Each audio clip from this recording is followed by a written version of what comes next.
Welcome, everybody. It's wonderful to have everybody here for the first of the Nonfiction at Brown lecture series this year. I have to speak into the microphone. So tonight we're honored to have the Dartmouth College novelist, Alexander Chee, as our guest. My name is Carol DeBoer Langworthy, and I'm delighted to welcome you to this first of 4 lectures we'll be having this season, and ask you now to please turn off your electronics.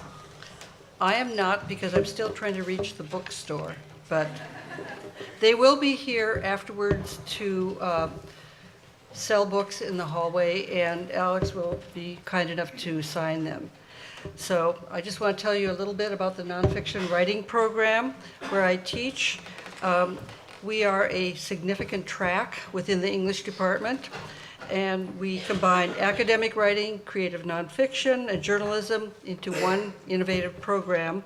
We train readers, writers, and critics across the range of nonfiction genres, and the program offers introductory, intermediate, and advanced courses in academic writing, journalism, and other creative nonfiction forms, including memoir, personal essay, historical narrative, travel writing, science and environmental writing, cultural criticism, and digital nonfiction. So we kind of cover the waterfront. Tonight and the whole series is made possible by support from, besides the Nonfiction Writing Program, the Department of English and the Charles P. Sisson II Memorial Lectureship.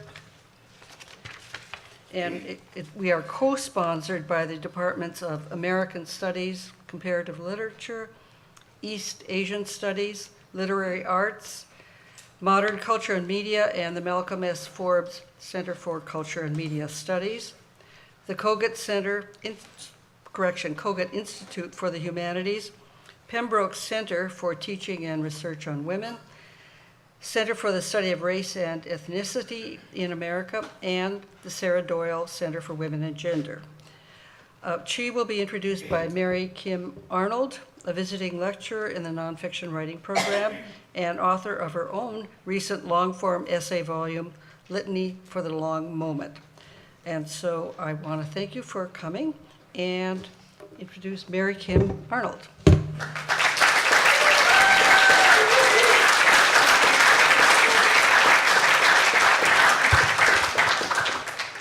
Hi, thank you so much. I'm so glad you're all here. So it's such a privilege for me to be introducing Alexander Chee. About Chee's collection of essays, How to Write an Autobiographical Novel, the poet Ocean Vuong has said, "This book made me feel possible." And I was so struck by this assertion because I recognized it as my own sentiment as well. When I returned to writing after a decade of doing other things, Alex was one of the first writers I encountered through the magic of the internet. It was the early days of Twitter, and I hung on his every word. The insights on writing and publishing that he shared, what he was reading, who he was inspired by, and he offered me a way back to a literary community I'd fallen away from. As an aspiring writer, he made me feel possible.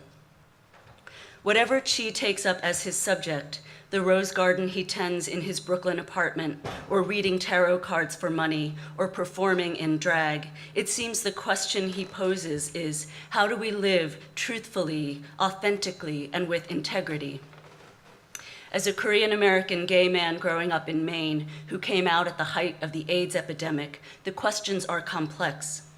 His concern with centering those who have been marginalized, sidelined, silenced is part of his inquiry as well. Chee says, when you write about characters who have been traditionally dehumanized by the culture, one of the most radical things you can do is renegotiate the reader's sense of their humanity for them, making them possible. He has referred to the essays that became How to Write an Autobiographical Novel as a weird shadow creature that grew in the process of writing his novels, turning questions back on himself. Chee says, fiction is the thing you invent to fit the shape of what you learned, and nonfiction is what you invent to fit the shape of what you can't outrun. In a recent interview, Chee observes, literature is more of a community effort than most people recognize. As a member of his literary community, Alex stands out as a patient and supportive, recognized as an advocate for artists and writers, for speaking truthfully not only about writing, but about making a living in art. People tend not to talk about the business of writing, which is unfortunate, she says, because the truth is that one of the ways you democratize literature is by teaching people how to make some money so that they can get by, making a life in language possible. Among the many ways Alex has been a beacon for me is through a Facebook group of Korean American writers. It's a virtual community, but also meets up every year in person at AWP, the annual writers conference, making a community of Korean American writers possible. At this moment, when for so many Americans, possibility itself seems trampled on, discarded, under continual assault, is there any more urgent need than to have that sense of possible? Alexander Chee is the author of the novel Edinburgh, of which Annie Dillard has said, "Edinburgh has the force of a dream and the heft of a life." His second novel, The Queen of the Night, is a national bestseller and a New York Times editor's choice, a book that MacArthur Fellow Kelly Link calls a luminous tale of power and passion. Chee's most recent book, the essay collection, How to Write an Autobiographical Novel, has been called a best book by Entertainment Weekly, Wired, Esquire, BuzzFeed, the Chicago Review of Books, Christian Science Monitor, and Publishers Weekly, among others, and has been long listed for the American Library Association's Carnegie Medal of Excellence in Nonfiction. His numerous awards include a 2003 Whiting Award, a 2004 fellowship from the National Endowment for the Arts, a MacDowell Fellowship, and a fellowship to Civitella Ranieri. He's been named to the list of Out Magazine's 100 most influential people. He is a contributing editor at The New Republic and an editor-at-large at VQR. His essays and stories have appeared in the New York Times Book Review, T Magazine, Tin House, Slate, and Guernica, among others.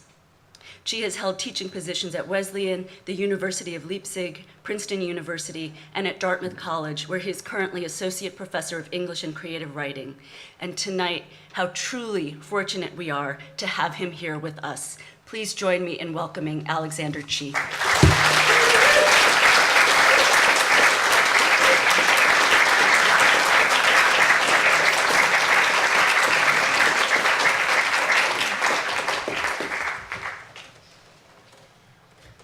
Wow.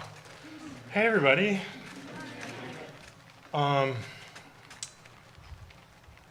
This is my fan.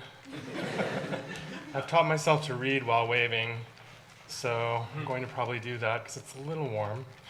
It's so great to see all of you. Thank you to the Nonfiction Program and Brown University and all of the co-sponsors, and Mary Kim Arnold especially for having this idea to bring me here.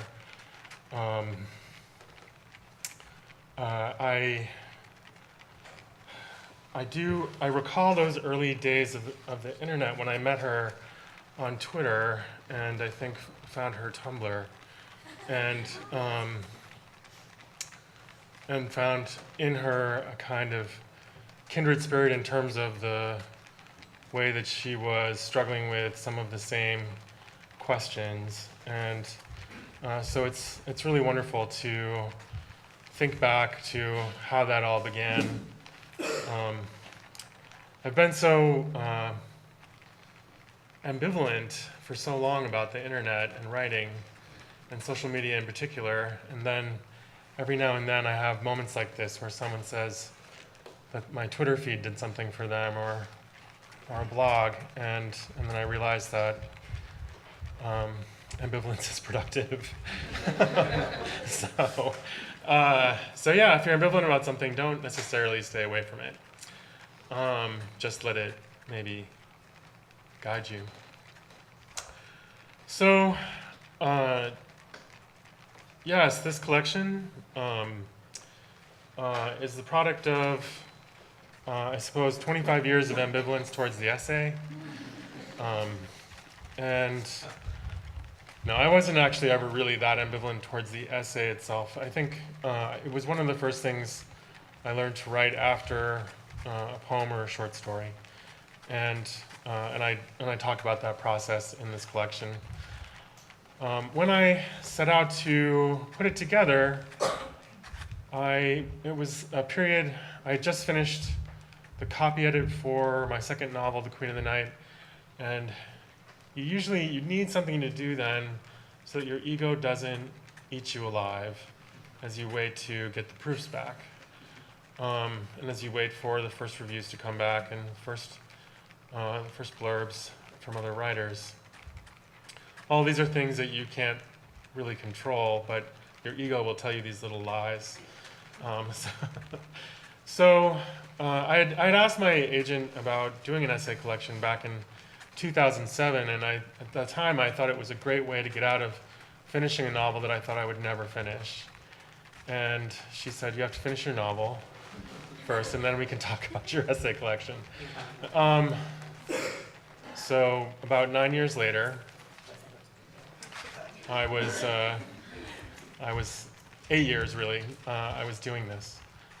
I was really shocked to see how many essays I had written. And in fact, I was also shocked to see how many I had not finished. There were about 60 published ones to choose from, first of all. So there are 16 in this collection, and 10 of them were previously published. 6 of them were not. 2 of these essays posed as short stories at literary journals briefly. One won me a typewriter, the one called 1989, and was typewriter and a check, actually. And the check I used to buy real bedding, which as an undergraduate had eluded me I was like using t-shirts as pillowcases, which some of you may laugh knowingly. But the typewriter was really magical to me because that sort of, it was the first time, I guess, that I had sort of done something that gave me something back that would turn into more writing. Done something in writing that turned into more writing. And while that essay, 1989, was never published, it its name appeared on a list of runners-up for this Story Magazine prize. The other one, the first one, The Curse, was published in a literary journal at the New School called Lit, and it had a fictional ending that I ripped off when I revised this. I just sort of, by which I mean I cut it off, and then I made what I think of as now the real ending of that story. I tried to write it as a story, and I don't really know why. I guess it's one of those things that you learn eventually in the writing process is what should something be? How do you know, should something be a poem, or should it be a story, or should it be an essay? What sort of approach is the best approach to the truth inside that wants to go out and find readers? And I think the way in which I was thinking of that episode back then, I think I was more than a little ashamed of what I ended up describing in the essay, which is to say, this way in which I was struggling with how the first time in my life that I ever felt comfortable with my ethnicity was in Mexico and not America. And yet I was not Mexican, and I had to go back to America. In that essay, it's a story of a summer spent in an exchange program in Tuxtla Gutierrez. And there was this thing that kept happening that summer where people would ask me if I was mestizo. And I had never encountered the word, and the word is essentially translated as mixed. In the Mexican context, it usually means that you are a mix of European and indigenous. And it's extending it to me was a kind of a courtesy or a way of passing as something else, which is what I actually described in the essay. But this I think ends up being a key to my eventual understanding of the book, which is that in a way it is a series of misidentifications. It describes a series of misidentifications that led me to larger truths about myself. And one of the things that I think I can say now with a great deal of confidence about writing is that usually the things that you are most ashamed of are actually what you should be trying to describe. Because usually it is the place where you are most conflicted about your own sense of your humanity. And if you don't address it, you can even weaponize it as a way of judging others quite harshly, and dehumanizing them in the process. And I think in general the thing that I look for in writing, both that I read and that I try to write, is that the things that I read, I want them, I go to them because I want to feel more human to myself. And I want others also to have that humanity extended to them, that sense of empathy, compassion for others, a way of thinking like, well, I am not like you, but I have struggled like this with this. That leads you into larger understandings about how we all are on this world. So anyway, I'll read an excerpt.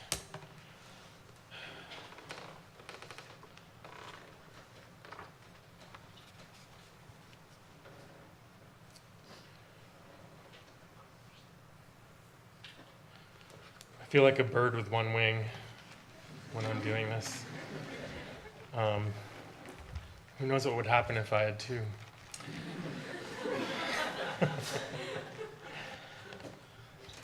All right, this is from an essay of mine called The Autobiography of My Novel.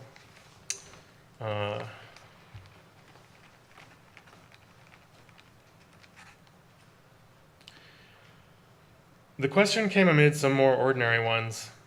How long did the book take to write, and did you do any research? 7 years, and yes. And then, were you a victim of sexual abuse yourself? Yes. Why didn't you just write about your experience? The reader asked me. Why isn't it a memoir? I looked at him and felt confused for a moment. I didn't understand the question immediately. The questioner sounded annoyed, as if I were deliberately hiding something from him, as if he had ordered steak and gotten salmon. Had I chosen? I felt in the presence of conflicting and confusing truths. I was talking with a book club in downtown Manhattan on Wall Street, a paper cup of coffee on the table in front of me. All of us were seated around a conference table, blinking under a fluorescent light that felt, along the skin and eyes, both thin and heavy at once, like this question. The questioner was an otherwise nice white man, a few years older than me, I guessed. He would have been in high school when it all happened to me, and I wouldn't have told him about it then. That I could even speak to him about it now was not lost on me. The things I saw in my life, the things I learned, didn't fit back into the boxes of my life, I said. My experiences, if described, wouldn't portray the vision they gave me. I saw the room's other occupants take this in. I had to make something that fit to the shape of what I saw, I said. That seemed to satisfy them. I waited for the next question. That afternoon, I tried to understand if I had made a choice about what to write. But instead it seemed to me if anyone had made a choice, the novel had, choosing me like I was a door and walking through me out into the world. I began in the summer of 1994. I had just finished my MFA and moved into an apartment with my younger brother and sister off of Columbus Avenue on the Upper West Side of Manhattan. My brother was starting his first job in finance at a stock brokerage. My sister was beginning her studies at Columbia University. I used to joke that we were a little like the Glass family from Salinger's novels and stories, except we were Korean American, and our mother was in Maine, alone with her own troubles. But the truth is more complicated and more melodramatic than the world of a Salinger novel.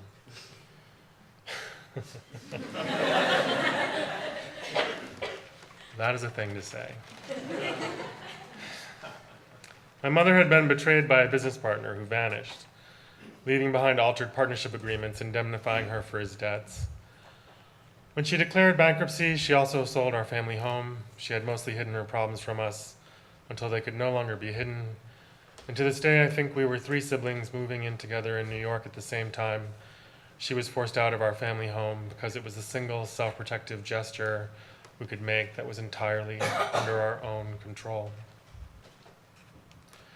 The means by which I had made my way in the world prior to that summer were coming to an end.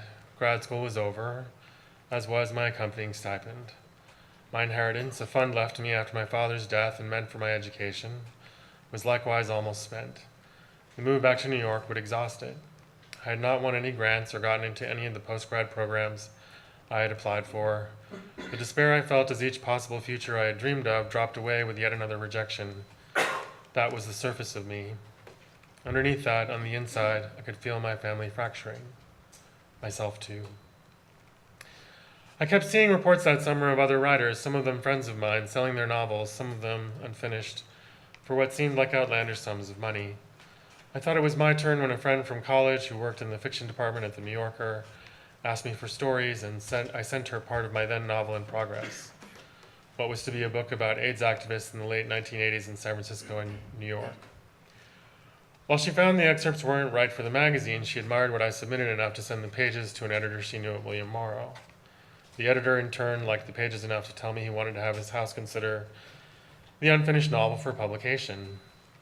This interest quickened the interest of a friend's literary agent, who became my first agent, and I spent a happy 10 days hoping this was it. But the house eventually passed on the novel, thinking it would be too large to publish based on my synopsis. They fear it will be 600 pages long, my new agent said.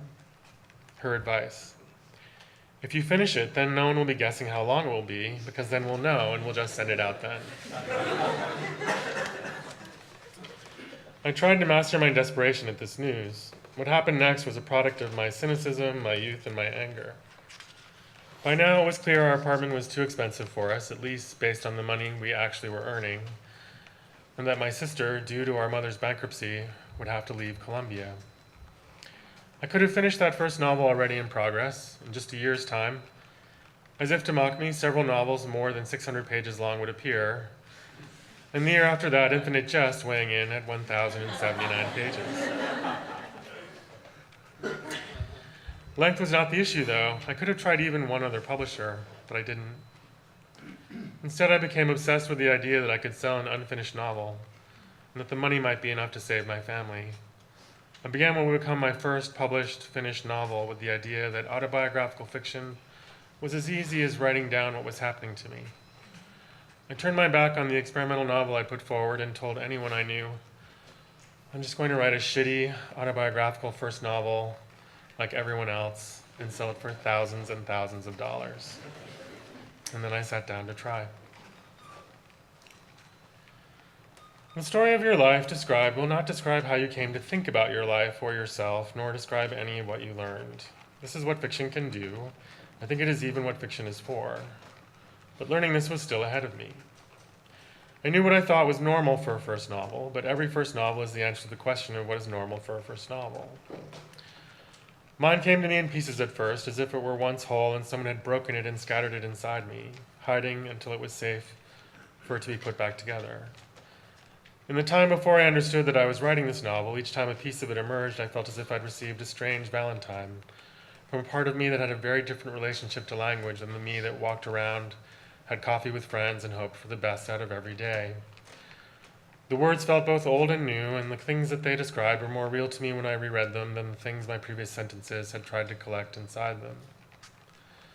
And so while I wrote this novel, it didn't feel like I could say that I chose to write this novel.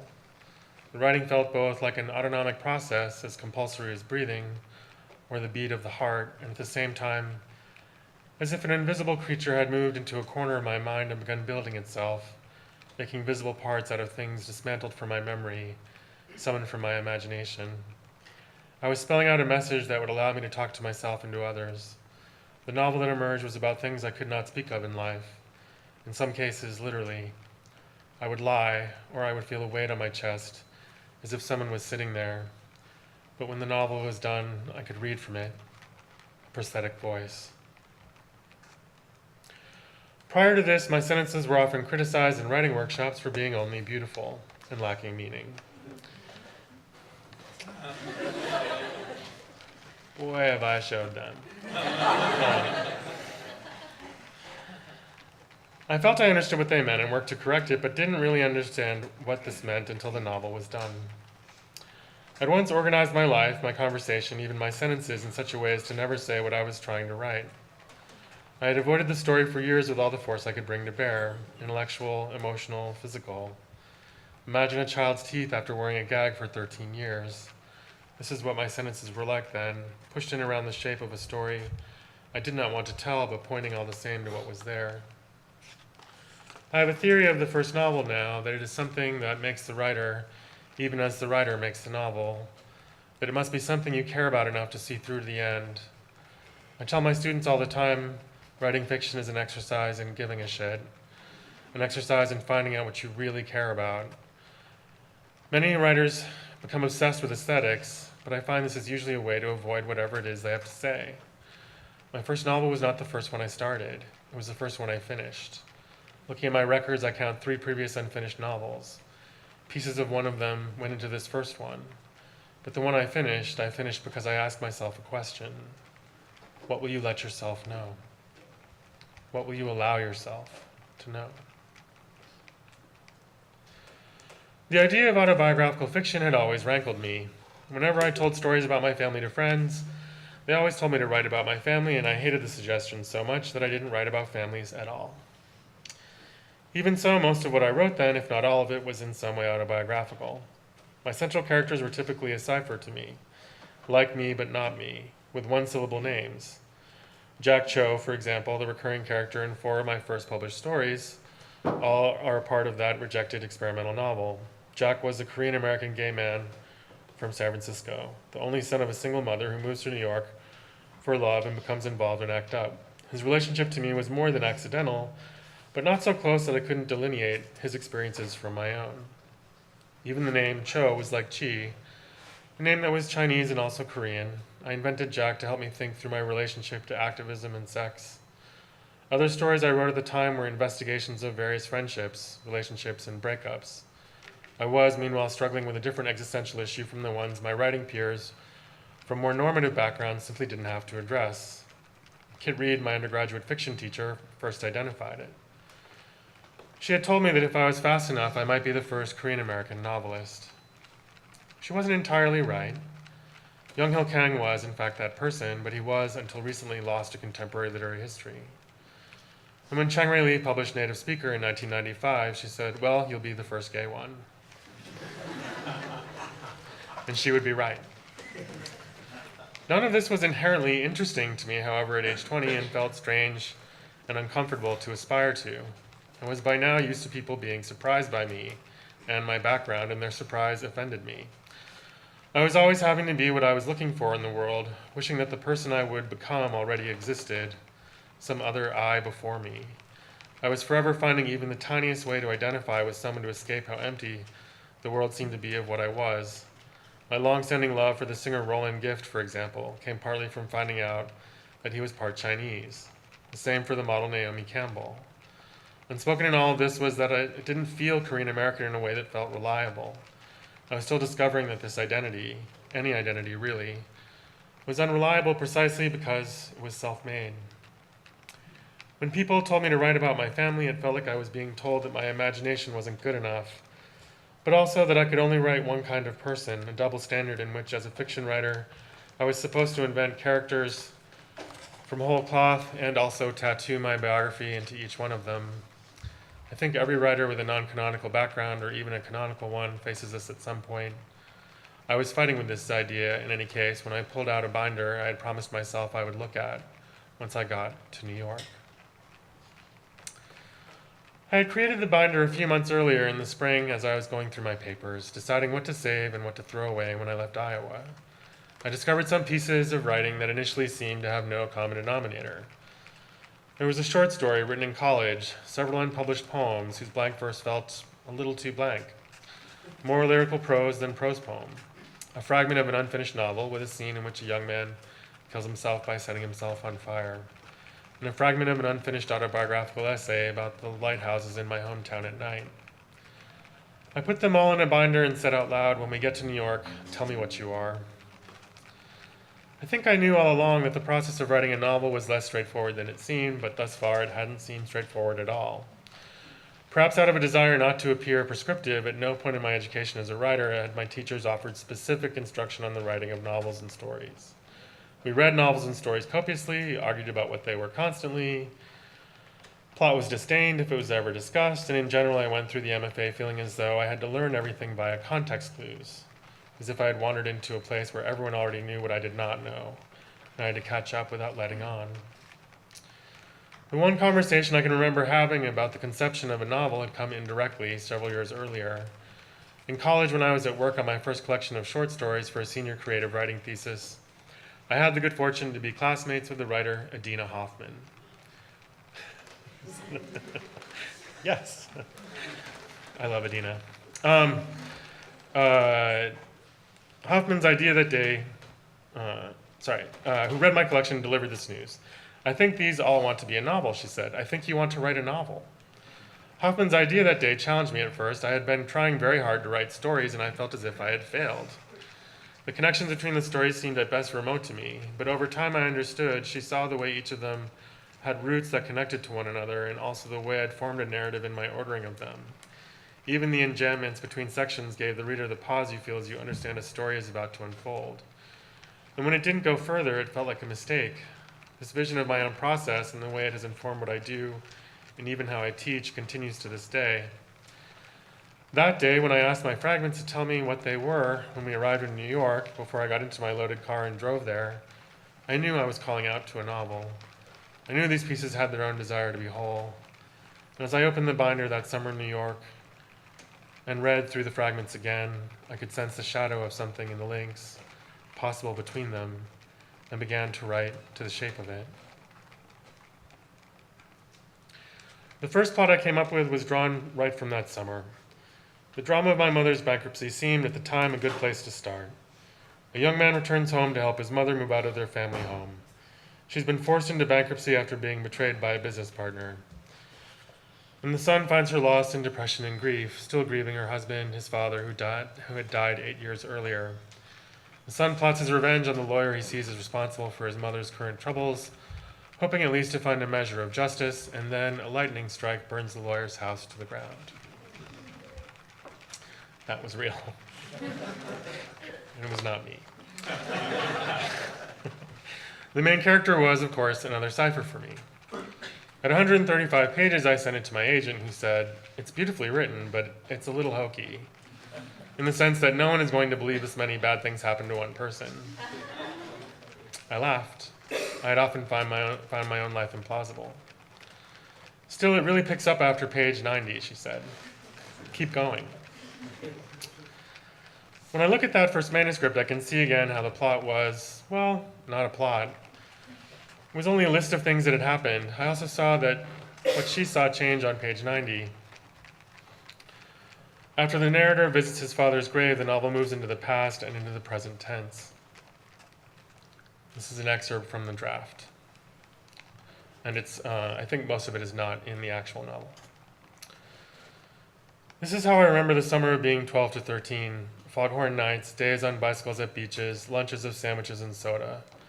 My mother works to get recycling made mandatory, sends me off into parking lots with hands full of bottle bill bumper stickers, as she does the grocery shopping. My hair is long and wavy, and I am vain about the blonde highlights at my temple that my father admires. Summer in Maine starts with the black flies and mosquitoes rising out of the marshes to fill the woods, and they drive the deer mad enough to run in the roads. The tan French Canadians arrive in cars, wear bikinis, eat lobsters, glitter in their gold jewelry and suntan oils. The New Yorkers bewilder and are bewildered, a little cranky. The Massachusetts contingent lords around, arrogant, bemused. They are all we have, these visitors. The fisheries industry is dying, the shoe manufacturing industry, the potato farms, all are dying. Our fish are gone, our shoes are too expensive, the potatoes not big enough. The shallow water lobster was made extinct the year I was born, quietly dropped into a pot, and now we serve the deep water brothers and sisters. The bay no longer freezes in winter, and dolphins have not visited us in decades. In a few years, cutbacks will close our naval yards. Soon a donut shop will be a nervous place to be. We can only serve the visitors and make sure everything is peaceful and attractive as we sell them our homes, the furnishings inside them, the food we couldn't think of eating.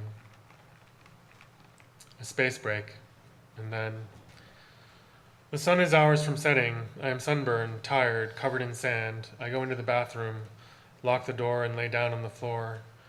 On my back, the cool tiles count themselves. I pull down my trunks, kick them across the floor to the door. The only light, a faint stream coming in under the door, a silver gleam. I look into it and wait for time to pass. I'd moved into the present tense as I had the idea of making the novel into something like Cat's Eye by Margaret Atwood, a novel I loved, told in alternating points of view from the same person at different times in her life. An artist goes home for a retrospective of her work, and memories of the scalding love of her best friend from childhood return and overwhelm her. The novel uses past tense for the sections in the present and present tense for the sections in the past. And between the two, the reader senses what the girl experienced that the adult does not remember. I was interested in this idea of the self brought to a confrontation with the past through the structure of the narration. I found that writing in the present tense acted as self-hypnosis. Discussions of the use of the tense speak often of the effect on the reader, but the effect on the writer is just as important. Using it casts a powerful spell in the writer's own mind. And it is a commonly used spell. The present is the verb tense of the casual story told in person to a friend. So I'm at a park and I see this woman I almost recognize. A gesture many of us use. It is also the tense victims of trauma use to describe their own assaults. The pages previous to this in the past tense shed a little light on what my agent meant by no one will believe this many bad things happened to one person. The draft included my father's car accident and subsequent coma, the suicidal rage he emerged with, and which returned in storms until his eventual death.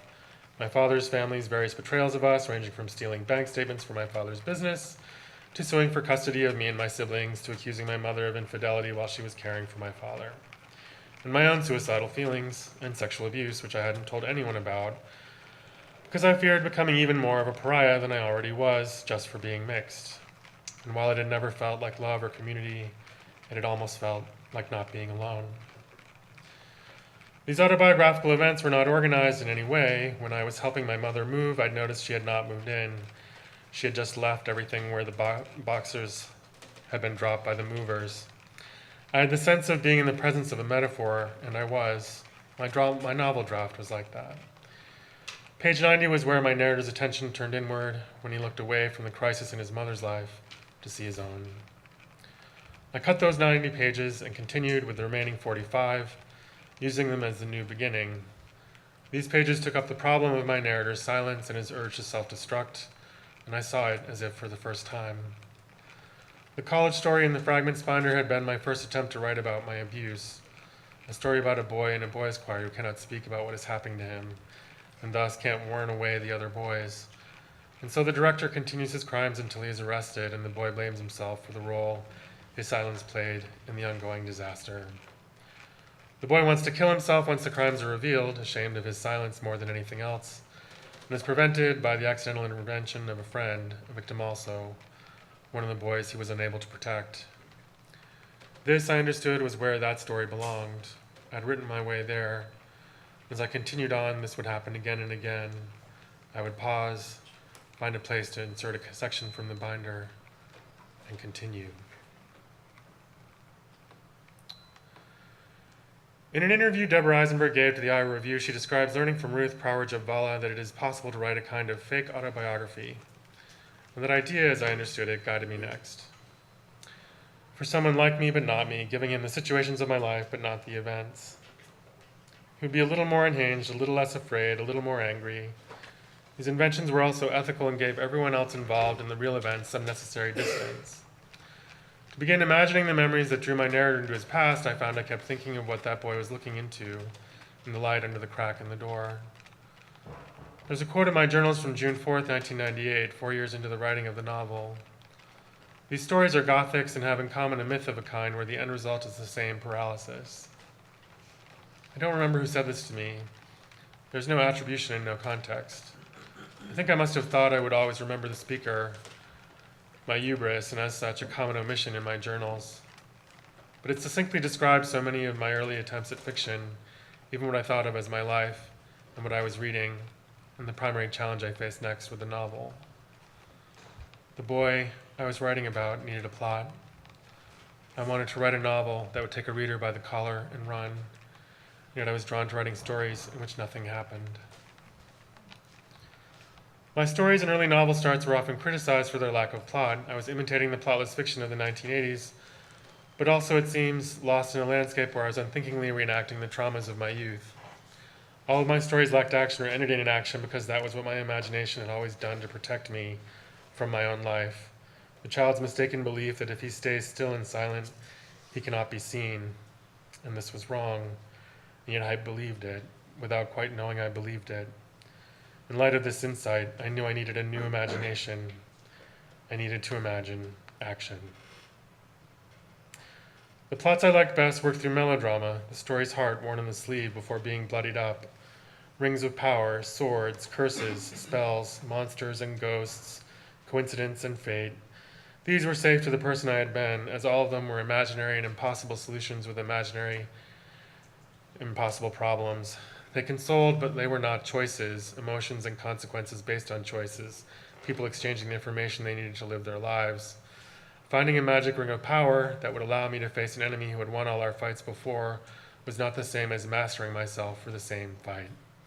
And these stories did not often require that the hero change.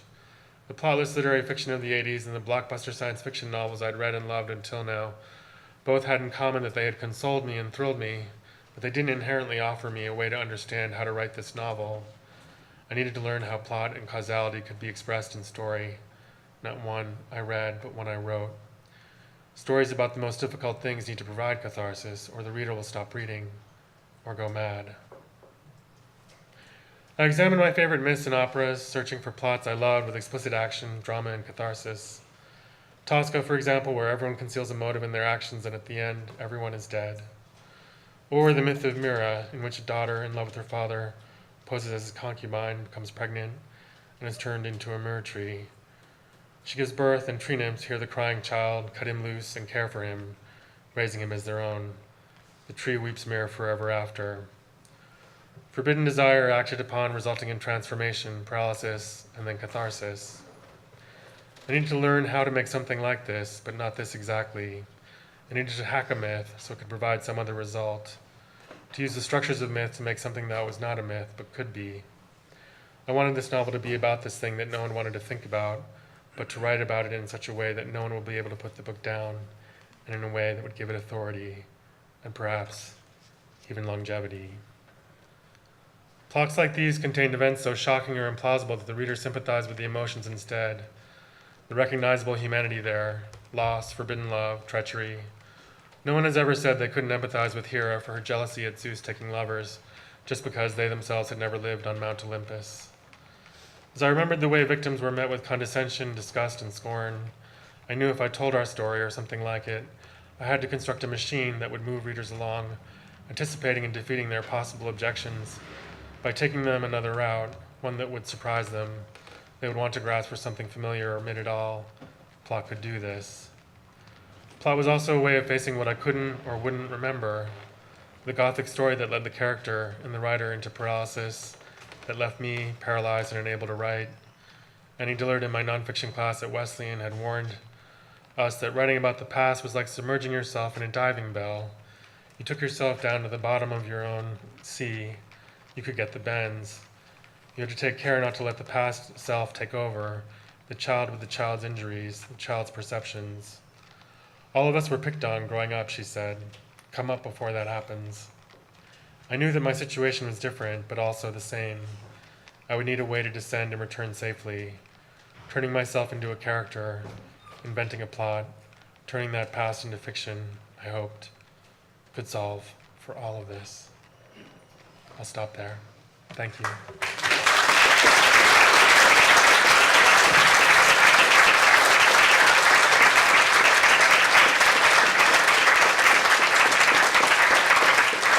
very much. Will you take some questions? I'll take a few questions, sure. Okay, great. Fire away.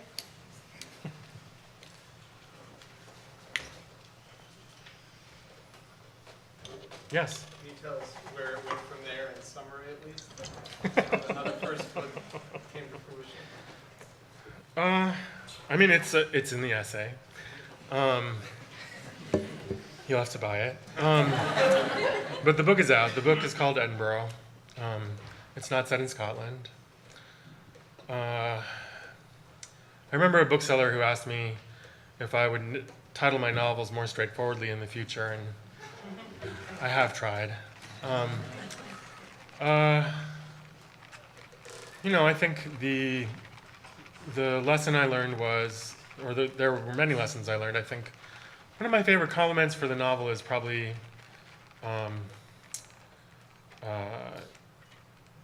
it's probably from someone who said to me, is this a Greek myth? And I said, no. In other words, like, there's this classical thing that you do where you take a Greek myth and you kind of repurpose it for a story. And they were asking if I had done that. But instead, what I had done is I had gone to Aristotle, as I described later, to the Poetics, and I'd used the rules of the Poetics to structure the novel. And so I had essentially gone to the source code for what we think of as Greek myth, or at least Greek tragedy, and so I was greatly pleased by that compliment.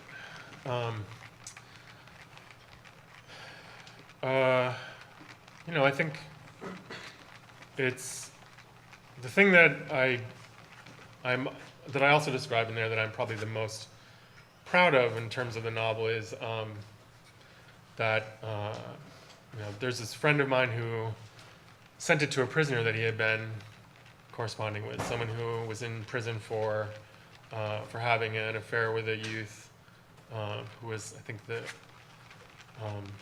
15 or 16, and he's a pedophile, convicted pedophile, and the letter, he wrote a letter to my friend after getting the novel and sent it to me, and it was this very powerful story of like reading the novel for 4 days and not speaking the entire time, and then at the end of it, he wrote to my friend, "This is the only thing that has ever explained to me that what I did was wrong." And I don't think I knew that I had written the novel with that hope. I don't think I did ever. I don't think I ever thought that you could hope for something like that. But I was very happy to see that as a possibility within the book.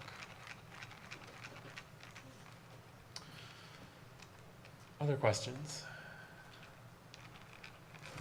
Yes. Thank you for your reading. That was fabulous. Listening to you, it sounds like part of your writing process is getting in touch with yourself and developing that humanity and expanding it. And I'm wondering, when you're writing the essay, when you're writing fiction, if you're getting in touch with different senses of self there, or different writing voices that compel you to do this because you wrote your age and I want to do these essays and then finish your novel. I would say my writing process is informed by a deep skepticism. Excuse me, can you repeat the question? Oh, sure. For the record? Thank you. So the question for the record is, if I'm remembering this correctly, can you speak to your writing process and the sense of self. the sense of self and how I develop it, and also how I come into contact with different senses of self. Is that accurate? Okay. The different senses of self is actually, that's an interesting question. I think there's something that I don't know is, there's typically when you're writing in the first person, there is the I character and the I narrator. And the I character is the person you were at the time of the story that you're describing. And the I narrator is the person who knows how it all turns out. And the person who is writing is essentially, for the purposes of what they're writing, both people. And you move in and out of those selves as you try to tell the story to the reader. And so it's really important to engage deeply with who you were, and to be very honest about what you were ignorant about, what you were trying to accomplish, what you weren't trying to accomplish. And so what I've learned to do with writing about myself is to treat myself like a subject of any other kind and to go through my diaries, go through my old emails, go through. I had this terrible habit of writing letters and never sending them. So I have like all these unsent letters. I used to joke that that would be the title of my autobiography. I tell a lot of jokes, actually, if you can't tell from, I say that a lot. I used to joke about. But it meant that I had all this material as well. Now I think I have the habit, I have so many Gmail drafts, it's shocking. I think 6,000 the last I checked. And so it's now pretty common for me to like use search terms to go through my Gmail inbox for things when I'm trying to write about a particular time period. I even used unpublished blog drafts also as research recently, especially because I think the unpublished blog draft is the thing that you worked on so hard and then at the last minute you're like, no, but you still wrote it and you don't delete it. You leave it there like, yeah, I'll definitely get back to that. And it's this way of acknowledging that you're just not ready to deal with whatever that is, and so it exists, but you leave it there. I am lucky in that I had a lot of photographs of me. That is something that my British editor pointed that out to me recently.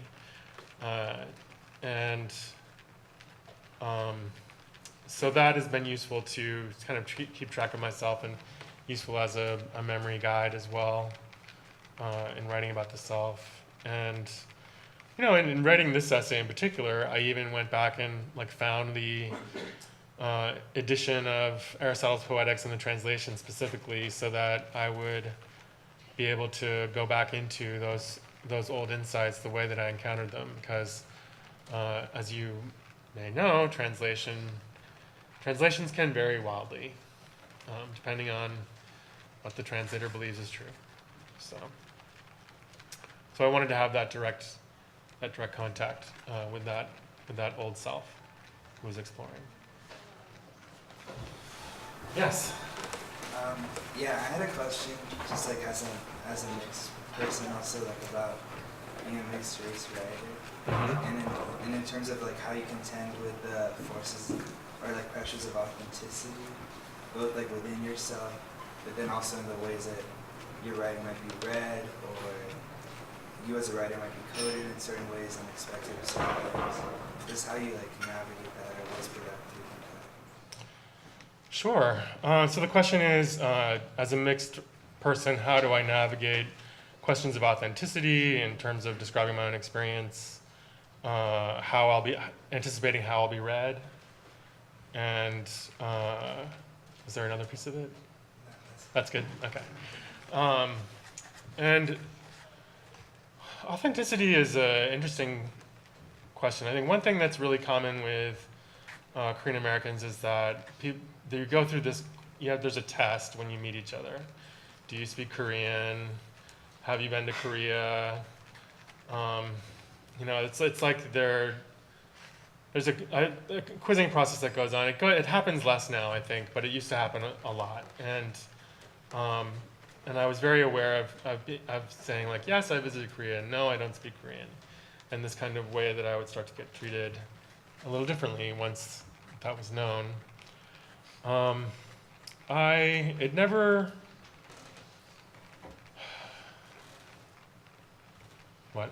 going to a Gay Asian Pacific Alliance meeting in San Francisco in the 90s. It's a group out there that still exists, and they have fellowships for student writers, LGBT student writers. So you should definitely apply, and it's open to students of all backgrounds. And they had a newsletter called Lavender Godzilla back then that I used to love just for the name alone, but also it was a kind of amazing thing to come out of Maine, and where I think at one point in the 70s when I was in Maine, there were maybe 150 Asian people in the entire state, according to the census document that I looked at recently, and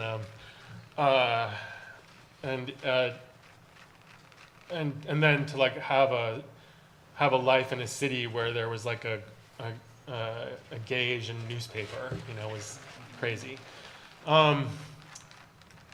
So I went to my first meeting there, and I remember someone saying to me, "Oh, I'm so glad you chose to identify." And I was really startled, and I thought, like, as gay? But then what actually they meant was as Asian. And it was interesting to me that they thought that I had a choice about it. But that's one of the things that was always, like, for me, really an open question, which was, like, how would people perceive me? And I've been mistaken for just about every ethnic background I can think of, ranging from Swedish to light-skinned black.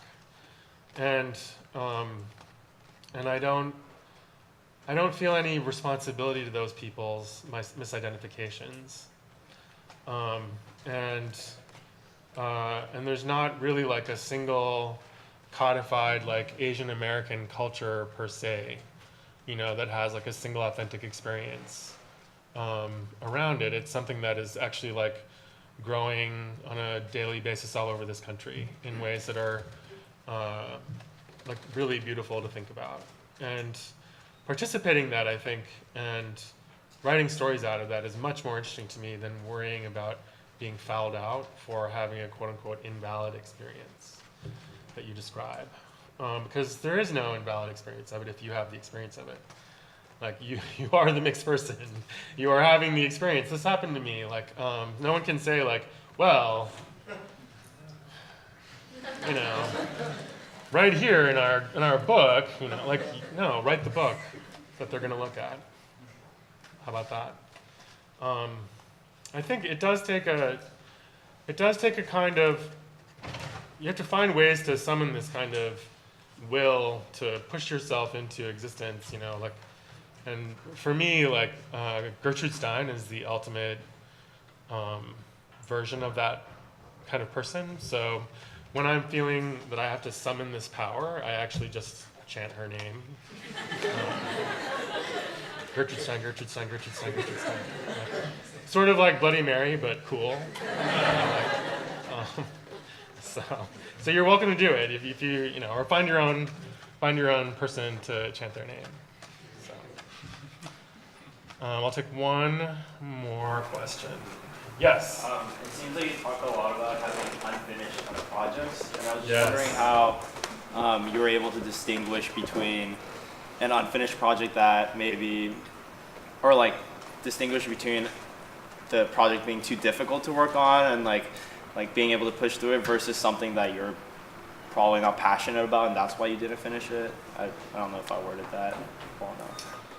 So the question is, how do I distinguish between something that I just wasn't passionate enough about in terms of unfinished projects, and then the ones that I really should just push through and finish? Yeah. Is that right? I think I'm still learning that, actually. I think it's like an ongoing process. It's difficult to know, what to finish. The novel I'm working on now, I've been putting off writing since the 90s. Where like when I first had the idea, I thought, you are not smart enough to write that book. Like I was going to grow a brain to do it. And then, some time went on and it was time to decide again. And I was like, no, still not smart enough. And it just kind of kept happening. And finally I was like, damn it, Chee. This is the only brain you've got. Also, you have this idea, so, it's time to write this. So, I think there's all these ways that you try to psych yourself out of it you can. Maybe it's not true for you, but it's true for me. And I think if the idea is persistent, that's one way to know. If it doesn't leave you alone, then you have to turn around and deal with it. It's sort of like if there's a ghost that keeps showing up in your room, eventually you're like, what happened to this kid that they're like still haunting me in the afterlife? You want to find out. It's a little bit like that. It's just the ghost of something that has never lived, except in your mind. Not all ideas deserve to be published. It's true. I think that's the other thing that's a little haunting, but I think the best thing that you can do is to try to write it, and then if it's a failure, then you know. But that's the thing that you're so afraid of, right? That, at least for me, early on in my life, I learned to believe that I had to achieve in order to be loved. And so I was very afraid of things that might betray that, you know. I don't know if I learned that or if it's just like a personality thing. I see my nephew, for example. He had that so early on. And I remember as a toddler, he would practice like going in and out of doors or climbing up and down stairs, and we would go up and we would go down. I'd hold his little hand, going in and out of doors, going up and down stairs. And I thought, where is he getting this from? And so maybe it just runs in the family that we all believe this thing about ourselves. Maybe it's genetic, I don't know. But it's still, like, whatever, that's the thing about being a writer, is that you have to figure out what kind of writer you are. What are the things in your personality that always trip you up? How can you, like, befriend them in a way that allows you to, like, write and be a person and have